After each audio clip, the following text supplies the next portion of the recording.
Greetings, everyone, and welcome to another in the series Curating Culture, brought to you by the African Caribbean Institute of Jamaica, Jamaica Memory Bank. I'm Georgette Maglashan Miller, and today we have with us Dr. Amina Blackwood Meeks. Now, let me tell you a little about Dr. Meeks. Dr. Meeks is a tireless advocate for preserving and applying the wisdom of African ancestry as reflected in the rich tapestry of Caribbean oral tradition to national development programs that foster culture, pride, and inspire future generations. Featured at conferences, festivals, workshops, and speaking engagements in Jamaica, the Caribbean, Africa, Europe, and North America. Her work reflects her PhD thesis, The Oral Tradition: Displacement, Adjustment, Replacement, Storytelling as a Tool for Holistic Development. This demonstrates both source and resource for a just society. Founder and artistic director of Ananse SoundSplash, the international storytelling and conference held annually in Jamaica, Amina successfully petitioned for the proclamation of November 20th as National Storytelling Day in Jamaica. Please help me welcome Dr. Amina Blackwood Meeks to Curating Culture. Thank you so very much. Does that mean I go ahead? Yes, you go ahead. Good afternoon, good day, everyone. So the title of my presentation is Finding Ananse, Finding Me. And in essence, it is concerned with the way we treat Ananse and what that says about us, and whether the redemption of Ananse indicates anything about our own redemption. Because the personal is political, then we look at Ananse through an auto/ethnobiographical lens, and we have confined our presentation today to observations that we have made between 2023 and the present day. The first section of the presentation is called Discover Jamaica, but Not Me.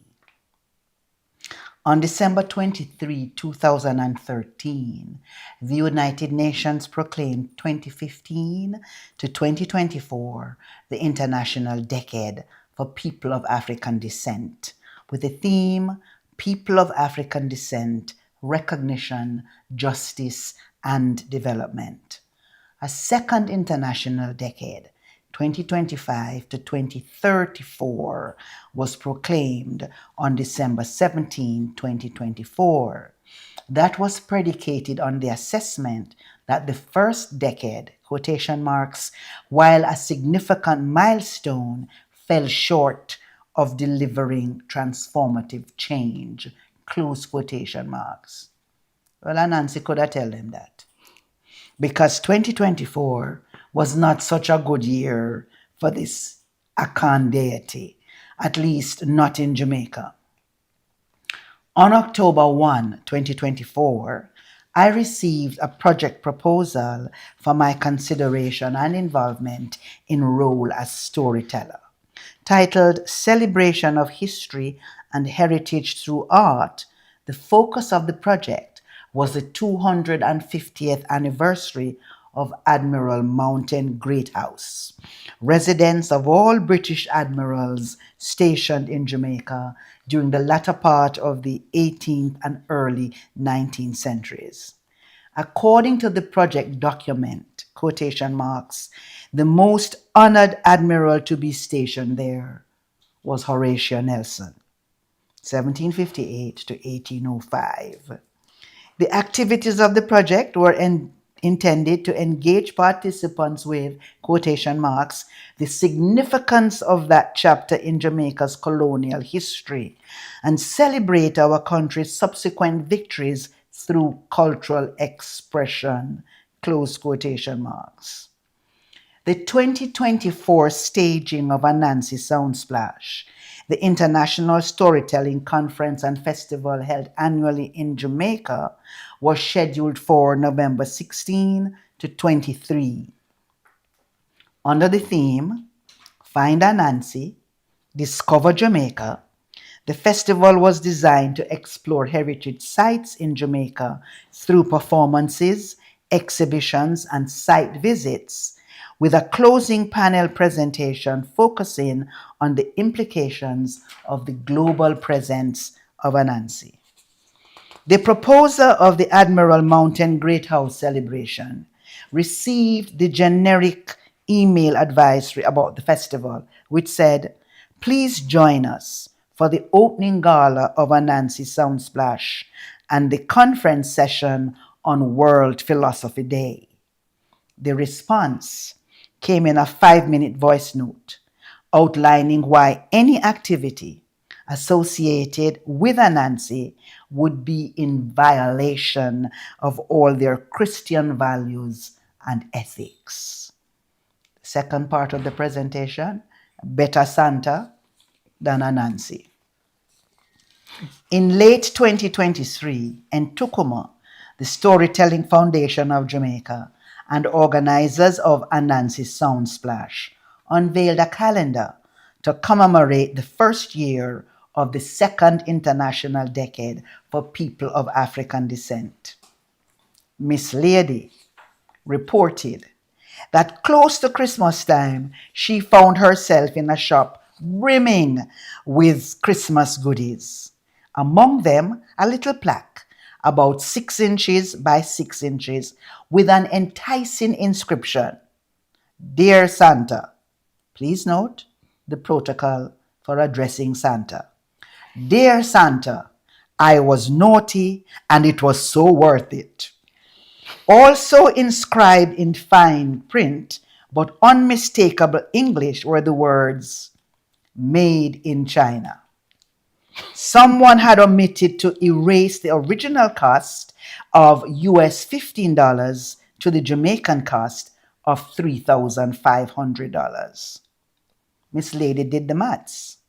And even at the fluctuating rate of exchange at the time, $3,500 was quite a stretch.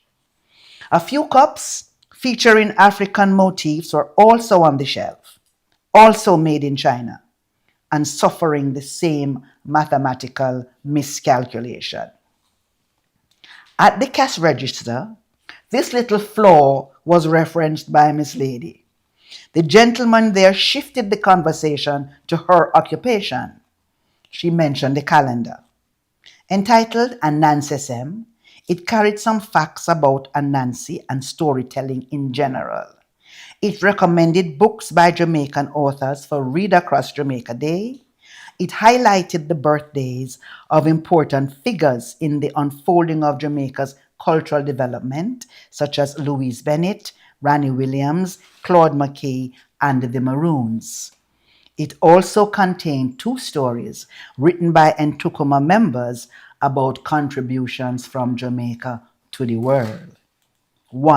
First story, the rules of the ball game bate, which the Tainos taught the Spanish, now feature as rules of World Cup football. Clearly cultural appropriation.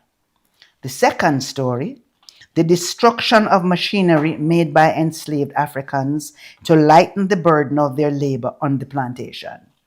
Allow me to read from that story as it appeared on the calendar. One foundry in what is now Reader's Pen in the parish of St. Thomas had a reputation for the skill of the Africans to use grooved rollers to create high-quality iron bars. It was believed that they, the Africans, could also make firearms. The foundry was therefore seen as a threat to the security of Jamaica, and the then governor, Archibald Campbell, ordered it destroyed by fire. After the fire, the working pieces were collected, transported to England, and used to establish a new foundry. The process used by the Jamaican/African metallurgists was patented and used in famous structures such as Crystal Palace, Kew Gardens, and the archways at Pancras International Station. This knowledge later spread throughout the country and helped make England an international monetary power. Remember that next time you talk about global economic transformation or social and economic redemption. End of story. The gentleman in the store wanted a copy of the calendar for himself. He suggested that one should also be left so that the lady who was the rightful owner of the store, also having another store dedicated to beauty products in the same plaza, would be enticed to carry a few of them in the gift shop. 1 week later, Miss Lady returned for the verdict. The owner was restocking the shelves with other made in China merchandise. Her ready response began with a declaration that she had a full understanding of the spiritual nature of Ananse. Don't celebrate. Hold on for the development of her thesis. Quote, and for that reason, I cannot carry the calendar in my store. Unquote. Thrown in for good measure were disparaging words such as jinal and trickster, not words to be uttered by someone who runs a gift shop, not carrying one item of locally produced craft, and applying markups of more than 1,000% on foreign-made goods in the season of joy to the world. Our grandparents know too well the meaning of finger never say look here. It only say look there. Now consider the man named Santa Claus from a different and distant culture who has skillfully managed to colonize said season of joy. Him jump out of an airborne sleigh and left it with some reindeer suspended in the sky. Cares not what animal rights activists want to say.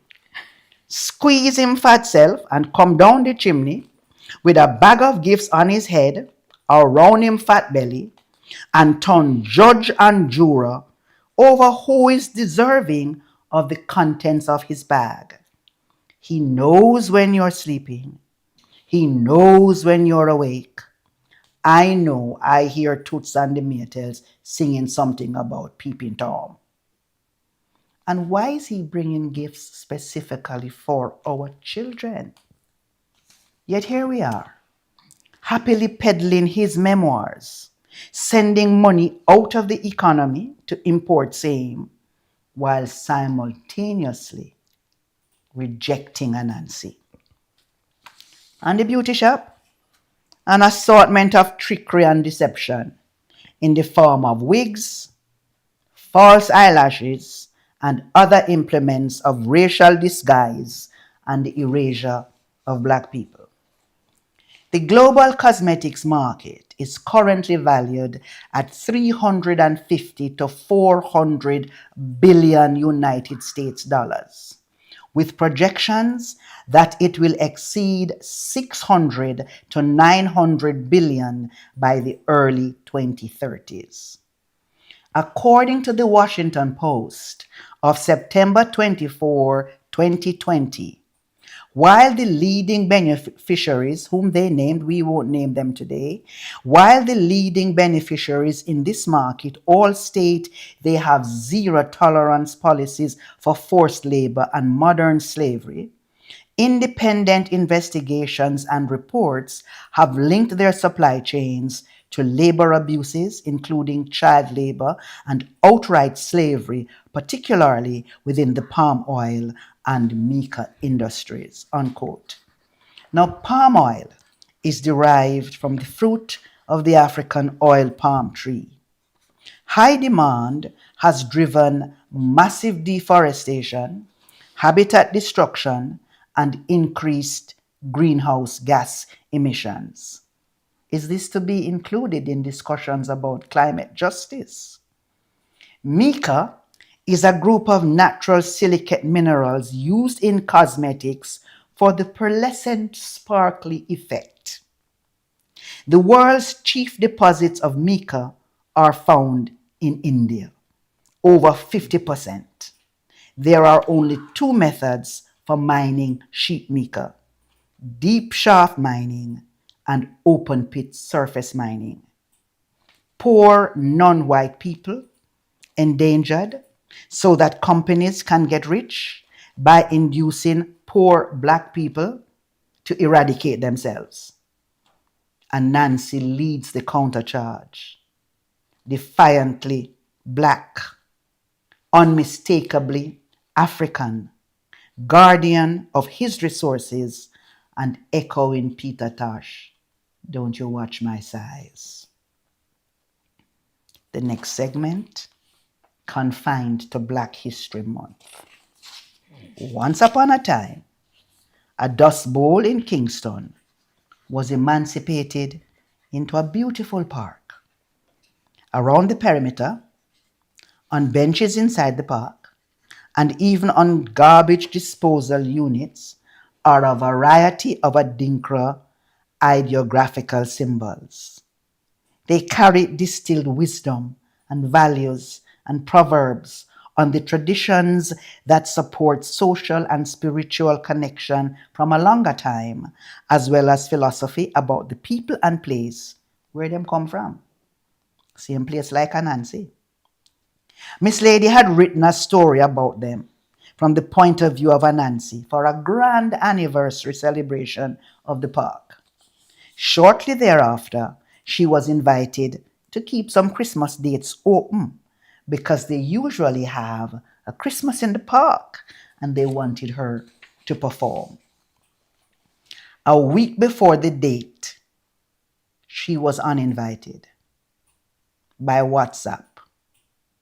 The organizers had considered how Ananse is to mix up with the Jesus concept of Christmas. Since she was known as a lover of Ananse and performer of his tales, they had determined that the optics wouldn't look so lookable for the occasion. Then the consolation prize. Hold on until Black History Month. The same month, what some people contend say, is not necessary. The same month that others determine insufficient to discuss black people business.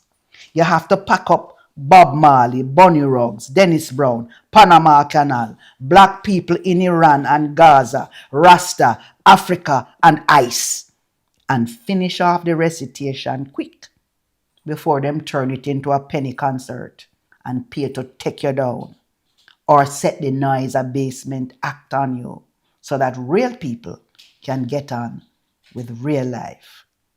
Adesso them say, more suitable for Ananse.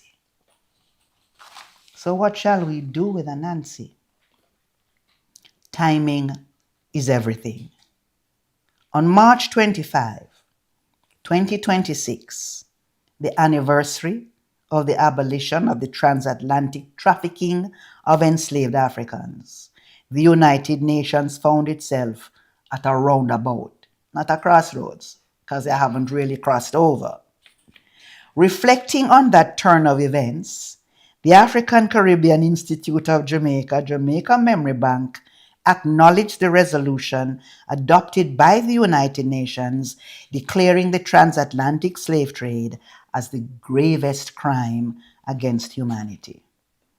The resolution, supported by several member states, including Jamaica, represents a significant moment within ongoing global discussions on historical injustice, reparative justice, memory, and enslavement.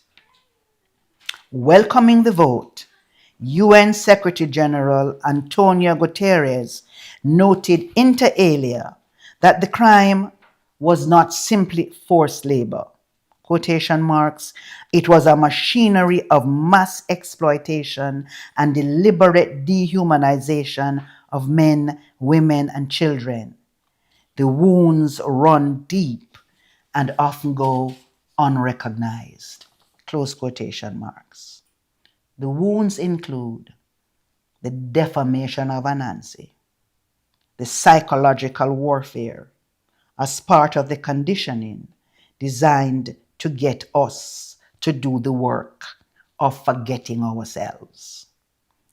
At the time of the declaration of the Second International Decade for Peoples of African Descent, Barbara Reynolds, chair of the UN Working Group of Experts on People of African Descent, said, It is now time to turn the rhetoric into reality, the acknowledgement into answers, and the apologies into action to address the unfinished business of racial justice. Close quotation marks. What is to be gained from owning Ananse? This ordinary spider of extraordinary accomplishments, like all black Jamaicans who are not expected to come to anything but defy everything and take it to them, Jamaica to the world. The serpent lady, Coatlicue, is an Aztec deity. She is regarded as mother of the gods in Mexico. Her 9-foot tall statue was created between 1300 and 1500.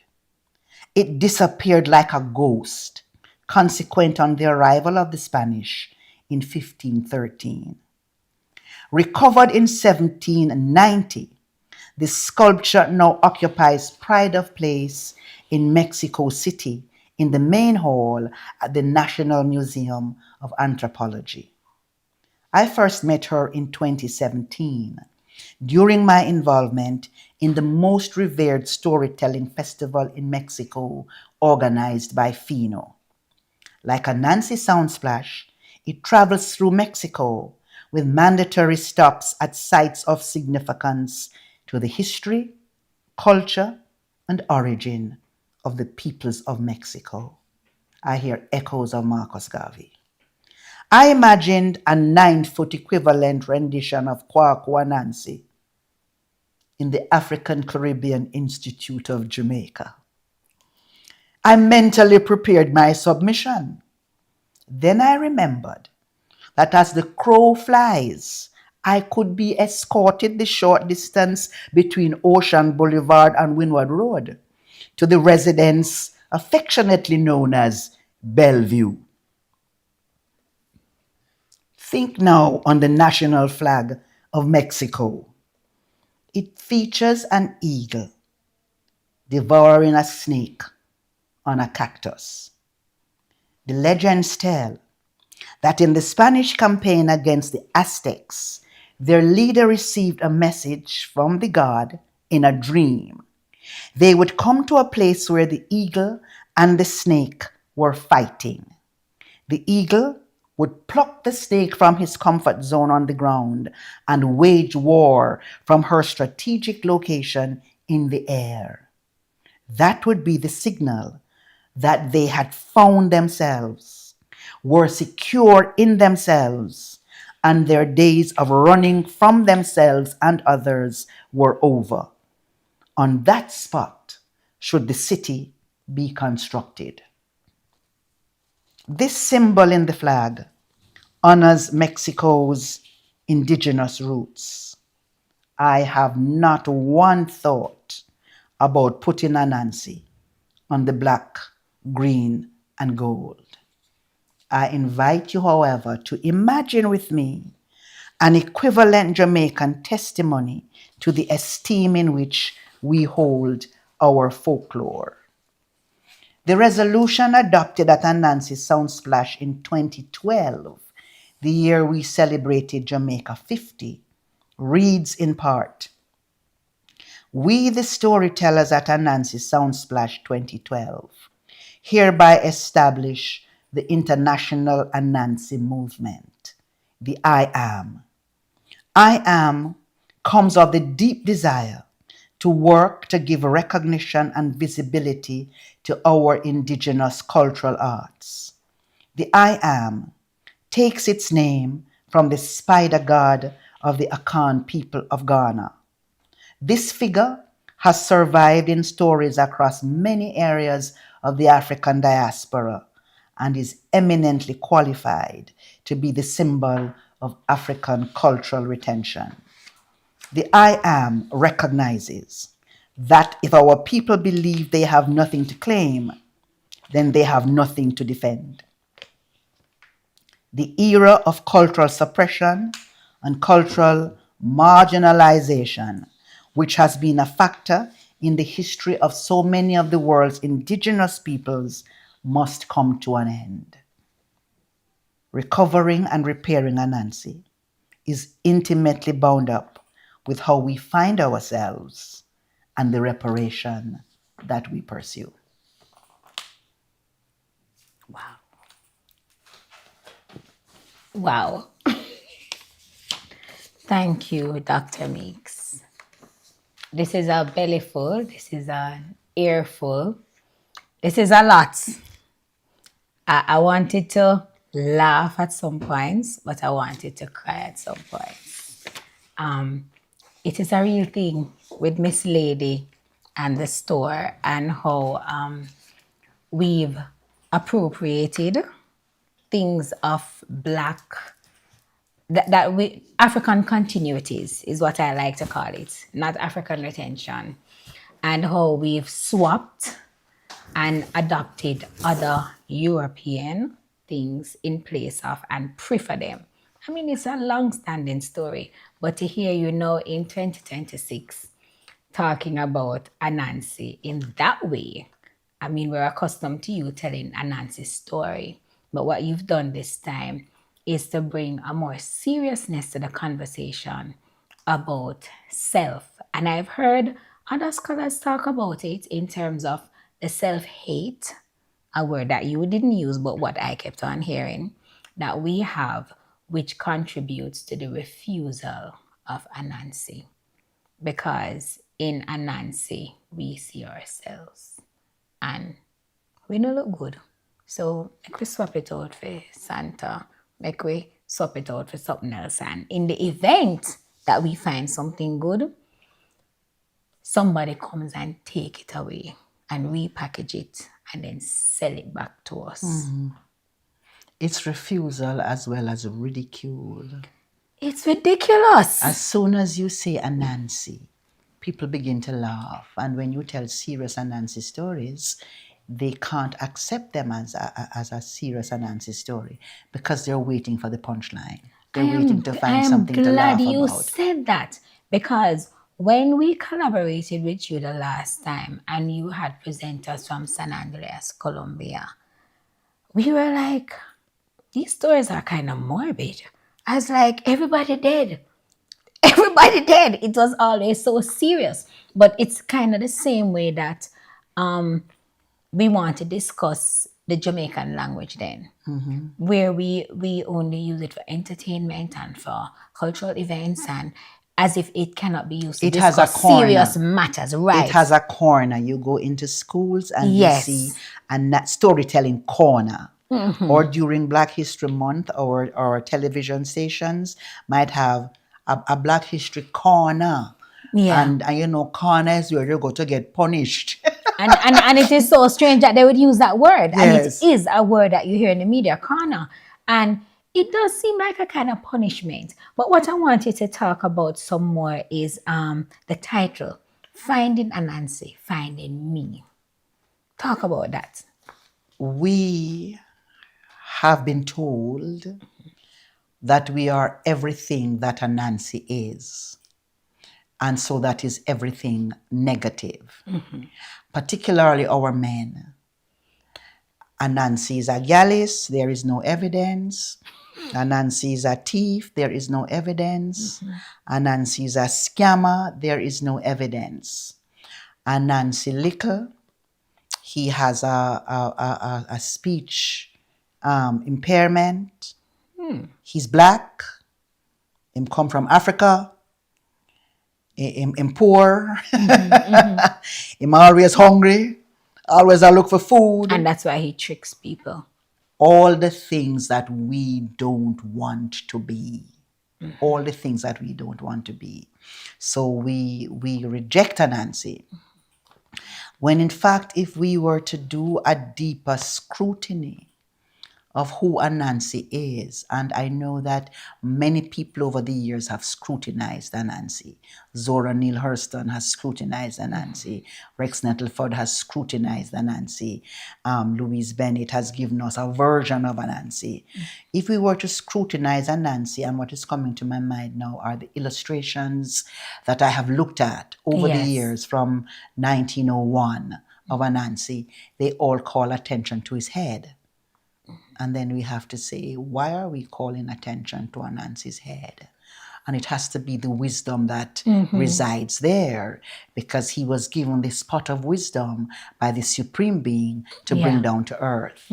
So, we need to consider Ananse as a reservoir of wit and wisdom. If we were to scrutinize Ananse, we would find many stories in which Ananse gives counsel to the king. He sits in the king's court. He's a strategist. If we were to scrutinize Ananse, we would find many stories in which Ananse puts on his royal robe. You know, wear tear-up jeans. But I would want to imagine that if you can enter the courts of kings, and if you have this kind of smart, then this type of intelligence, this type of intellectual capital, you would want to present yourself according to the circumstances. Because the deep question I am asking myself is, why is Ananse a threat? Because it's usually when people are a threat that you police them. That's an excellent question, and that's for a part 2 and 3. Because that leads us into, why is it that we don't see the other gods from Ananse's circumstances? And I know people believe that Ananse represents Eshu, and the Ghanaians will disagree with you, that he's a different kind of keeper. So one of the things we have to ask ourselves is, why is it that Ananse take all of these blows? Why is it that he ended up in all of these places, representing now what we call global citizenship? How was Ananse packed in our heads before we were taken, so that everywhere we arrived, we could take him out of our heads to give us some kind of guidance? Why is Ananse always looking for food? And then we come to an understanding that it wasn't always physical food. A lot of the stories about Ananse and food and eating are about our spiritual needs and how those needs are satisfied.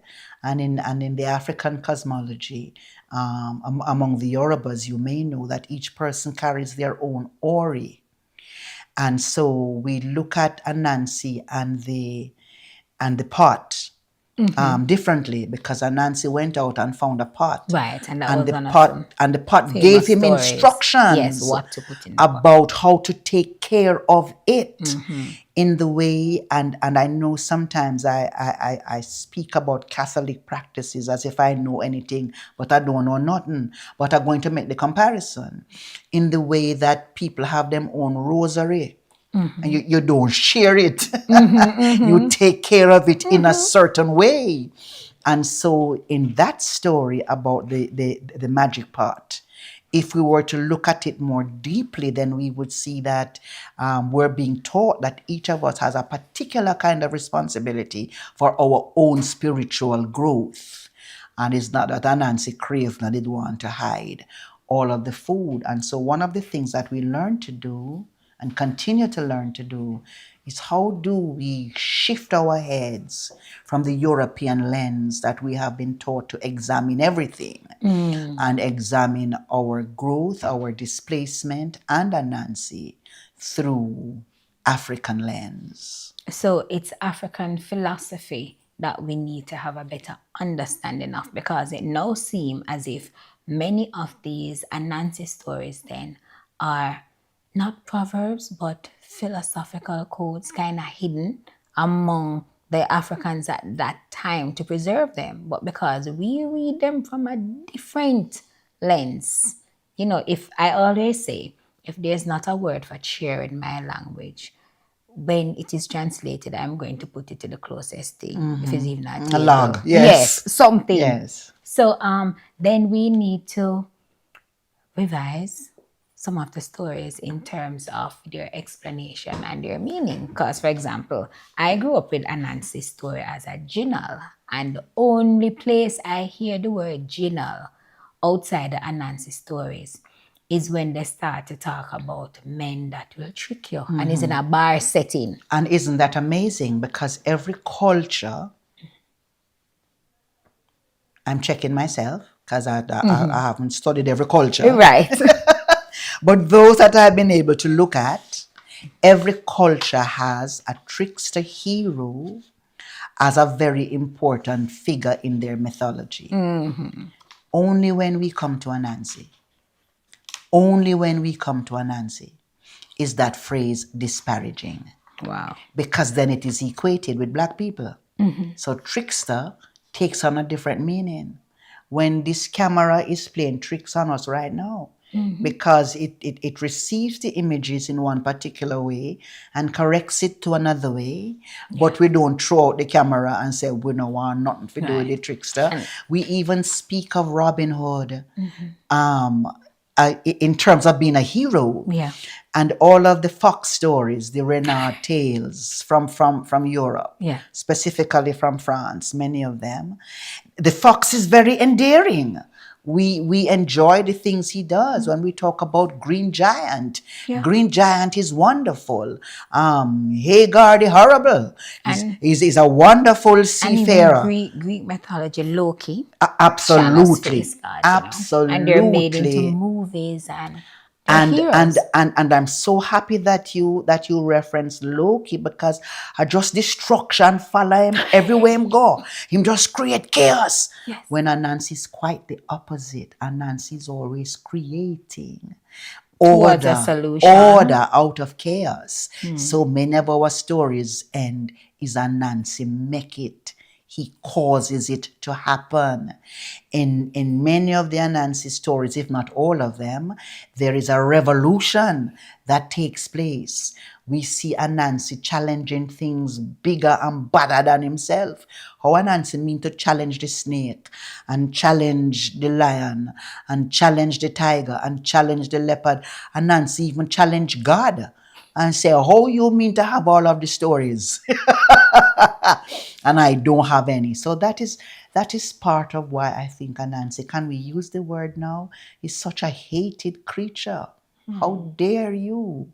How dare Ibrahim Traore get up and say, I'm going to finish the work of Thomas Sankara? How dare, is it Mozambique, who recently just write off them IMF debt? How dare you? You're not supposed to aspire, much more to accomplish. And so they don't want us to have this view of Ananse, as the phrase is often attributed to him, someone who punches above his weight and overturns systems of oppression. So why wouldn't we, well, I don't know if equate is the right word if I'm going to get myself in trouble. Why don't we equate him with our Jamaican phrase, with little but with talawa? Because Ananse seems to embody that. Absolutely. Yeah. Absolutely. And gives a voice to the voiceless. Or speak where them don't want to hear. That's right. I don't know if we have any questions from our viewers online, do we, producer? But in the meantime, I wanted to talk about, where's that question that I had about Ananse? What was the disconnect with Ananse and the Jesus story? Because twice it came up for the Christmas season, that according to the Jesus philosophy, that Ananse don't match that, so you can't perform. Georgette, I have to say that if I sit down to intellectualize and try to figure it out, I might problematize. I might figure it out, but that is really for them to figure out. Okay. Because Ananse, as far as I know, there is no story in which Ananse threatens anybody with eternal fire and damnation. if they don't fall down at his feet and genuflect. Just that. There Okay. is no story in which Ananse causes an entire nation, except for his 8 people and 2 animals of each kind, to be wiped out by a flood. So I really am not understanding, and I don't want to offend my Christian friends or even my Christian upbringing. But there are things in the Bible that you stop and say, how this go? How this go?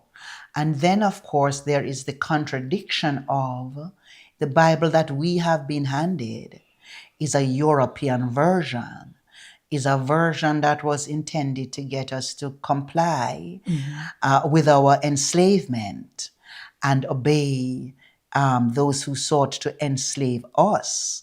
It is even used today to keep us in our place. And so, how would you want to seriously reject Ananse, who teaches us to respect the environment, to respect our elders, to share whatever we have with the entire community?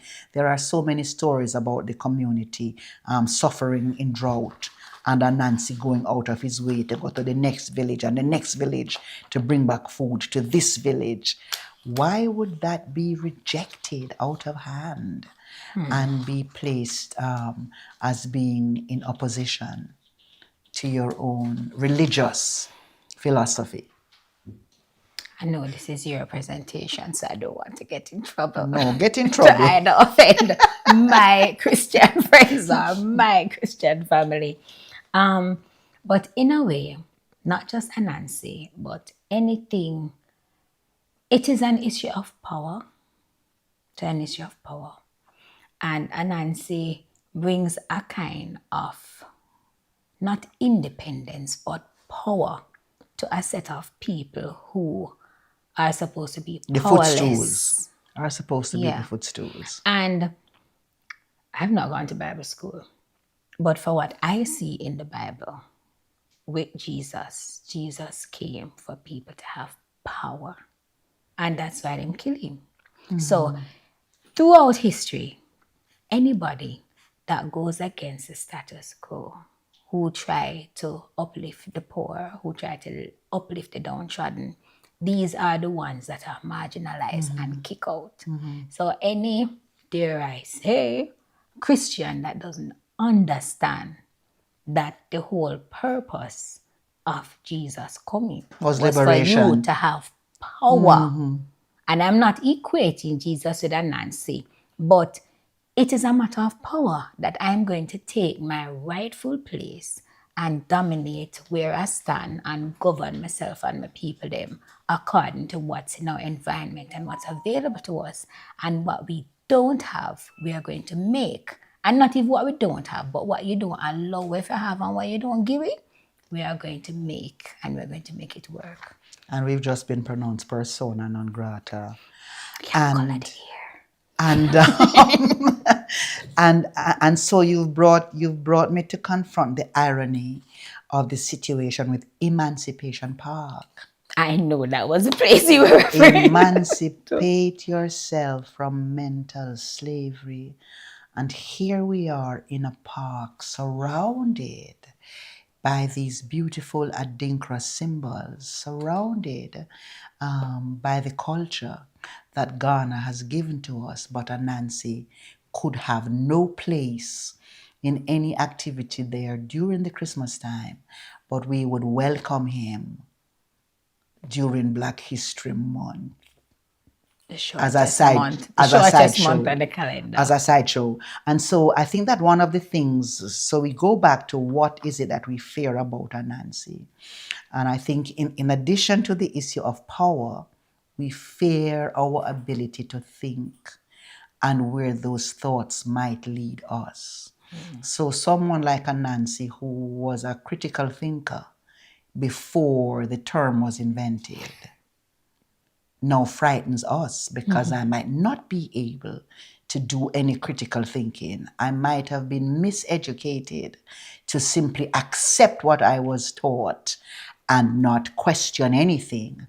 and you present me with Ananse now, you want to mad me. You want to turn my world upside down. And you did touch on that. Producer, do we have anything? You did touch on the distance between Ocean Boulevard and Bellevue Hospital.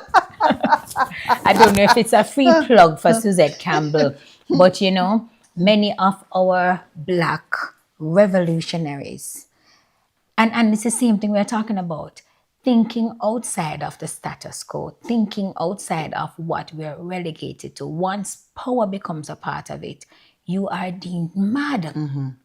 We see that with Bedward. Marcus You know, Garvey. we see that with, right. So it is a thing to use to silence and to put you in the corner. Yeah. Because you have to be mad to want to get power. So You have to be mad to want a 9-foot statue of Ananse. you have to be mad. So I have a question here that says, why is there so much staunch opposition by some Jamaicans to aspects of African culture, such as Ananse? You think we answered that one already? Or let me go to another one. Systemic imposition of the European worldview via enslavement. Oh, that's a that's a comment. Systemic imposition of the European worldview via enslavement and colonialism. I'm not sure what this other person is saying. Talawa do? Any Spellman AWD students here? Oh. Their comments. Sorry guys, it's my age. You just have to bear with me. I'm searching for the questions. Another comment. This one looks good.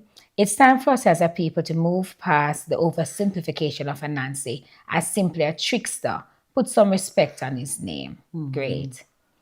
In fact, Ananse has a respect on his name. He's Kwaku Ananse, which is an honorific term. I heard you say that. Yes, Kwaku, Kwaku Ananse. The Maroons instantly came to mind. So is there a connection between that? Except for how we have maintained and retained the things that we brought, which are still in our DNA. Ghanaian ministers have been known to have Kwaku in front of their names in the way we say the honourable. Okay. Yes. Oh, so that's why he's Kwaku and Nancy. All right. I think I'm supposed to give a shout out to Simone and the Reading Club, watching from Cassava River Primary and Infant School. Oh, wow. Yes. That's wonderful. I think that's for you. Yes, thank Yes. you. We have been establishing storytelling clubs in schools. Yes. Yes, so we're happy to see that some of them receive the information and are on. Big up yourself. So I'm seeing a question here now from Wendy Shearer. What are Ananse's origins? What did he represent for the Akan people? Maybe she come on a little later than that. Hi, Wendy Shearer. Wendy Shearer is a fantastic storyteller. I think originally from Barbados. I know that she operates now in a collective of storytellers in the United Kingdom. Wendy, if you are not telling the truth, please send back and tell us. So what is the origin of Ananse? Right, and his representation among the Akan people. In our storytelling festival, every year we have a different discussion about Ananse that is designed to empower us to grow deeper and deeper into our understanding of Ananse. And maybe 4 or 5 years ago, we had an African professor of history and spirituality from Ghana, a Ghanaian, Professor Kofi Okpeo. And he came to discuss Ananse with us. And what Baba Kofi said, he said many things, but what comes to my mind now is that at that time he was 85. Wow. And he said he had grown up all his life with many things about Ananse, and one of them was a proverb or a saying that says, if Ananse dies, we lose the nation. That's how important Ananse is to their upbringing and their sense of self and sense of community. And he pointed out to us on that occasion that in many ways, Ananse teaches us how to be. And as an example, he said, when we look at the animal world, every other animal, bar none, goes looking for the resources needed to build their house. Yes. Only Ananse carries all the resources in his belly.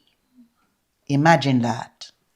And that one of the things we learned from Ananse from time immemorial is how to be self-reliant and to believe on the resources that we produce and carry for ourselves. That is amazing. Yes. I think that's probably the best thing I've heard about Ananse. That's amazing. That's amazing. Wendy says she has Guyanese heritage. It's Guyanese. Yes. But you and the Bajans are related, right, Wendy? And I see people from Africa here. I can't call his name. Retail Mohab. They need to teach us to speak. From Lesotho. Yes, they need to teach us to speak storyteller African. From Lesotho. Yes, hello, I see my your friend. people came out to support you. That's very nice. But one of the things what is he saying? He's saying Africa in the house. Oh wow! Here, I see you. You know, here sending shout out from Africa, love and light from Africa. Give thanks. Right, sending love and light. But one of the things that definitely needs to happen, Dr. Meeks, is the education and the information, because people, I won't say we as a people fear what they don't know. And we are learning now. We have been taught to fear ourselves. Right. We're afraid that junk no. We need more information. So, and I saw it on somebody's reel yesterday. It's about the education. It's about the education that we are receiving. It's about the things that we are learning. We are now in the information age, and it's pure foolishness. And it's about how we view education and who is responsible for dispensing and who education. Is responsible for our education. Right. Who is responsible? Is Aswad Singer want to know who responsible, or Steel Pulse, one of them. But we make a mistake of believing that everything that we need to learn is taught between 7:45 and 3 o'clock in a place named the formal school room. And we forget our Jerusalem school room. We forget how our grandparents educate us. We forget the education that happens when we're eating and never sit at the dinner table. Yes. Because plenty of us don't have no table, but we sit down at the step or under the tree, and what we know comes out of us. It is also about how we are also excluded from education. You have to pay to go learn what you're supposed to be taught. And if you can't afford to pay, then you are excluded from learning about yourself, even if the information is not complete and you need to go to build on it. So I want to make a point. So I made the first point about the informal places in which education takes place. But I also want to make the point about how we equip ourselves to utilize the technology and to be on these platforms, because we can't keep saying nobody tells us. How are we equipping ourselves to tell ourselves and our children what it is that we need to know? And that's why we have conversations like this. And that's the purpose for the African Caribbean Institute of Jamaica. So for example, when we have our education and outreach program, it is, in my understanding, to set the record straight, or to even put a record among the playlist. Absolutely. Right. Absolutely. So for example, our living heritage communities, they are now representing themselves, telling the stories themselves in the schools. They're having school tours and school visits. And of course, you are leading the charge with Ananse, and people like me lead the charge with the language, because we are now realizing, hey, they're a big deal, you know, and I see even online the Jamaica Spider-Man trying to collaborate with you that he's making a film. Oh, he said that? Yes, he says here that he's doing a short film and he wants to get the truth behind Ananse. Oh, wonderful. Let me just big up the Jamaica Right? Spider-Man, the Jamaica And I'm wondering Ananse. why they're calling him Because Spider-Man. we know he has a wonderful story. Yeah. And we have been talking on the telephone. That's good. And we have been thinking about ways that we can collaborate. But he's a young man. Yes, And he I has saw a him at very Seville. mature understanding of Ananse, and he is determined that Ananse is to be reclaimed in a positive light so that people younger than himself Yeah, will have access to I it. see my son, you know, head over heels with Marvel and with DC comics. So I started writing a set of story with Jamaican heroes. So of course, you know, Nanny in that the thing because Nanny is hero. Right. And there's one with Ananse and Paul Bogle as I was sharing with you and stuff like that. But we have to start telling ourselves our own stories now. So big up the Jamaica Ananse man.